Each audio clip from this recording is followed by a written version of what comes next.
Welcome to the Salmon Runs YouTube. Enjoy the video. In this video, I will show you how to make a delicious chocolate cake at home, step by step. First, let's gather our dry ingredients.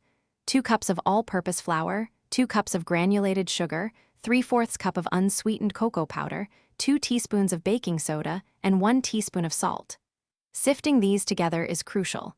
It removes any lumps and ensures all the leavening agents are evenly distributed, giving your cake a wonderfully consistent and tender texture. This simple step makes a big difference. Next, in a separate bowl, we'll combine our wet ingredients.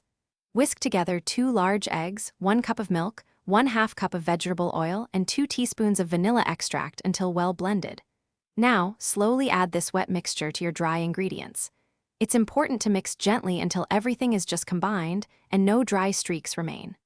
Overmixing can develop the gluten too much, resulting in a tough cake, so mix only until smooth.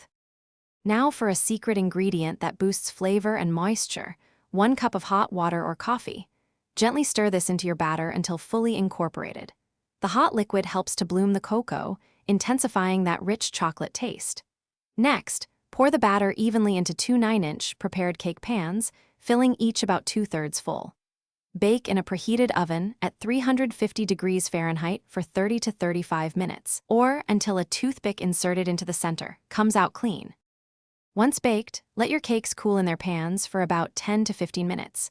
This allows them to firm up slightly before you carefully invert them onto a wire rack to cool completely. It's absolutely crucial that the cakes are entirely cool before you even think about frosting them. Applying frosting to warm cake will cause it to melt and slide right off, creating a messy situation. Once cool, frost with your favorite chocolate frosting and enjoy your homemade masterpiece. Thanks for watching. Consider subscribing if we helped you.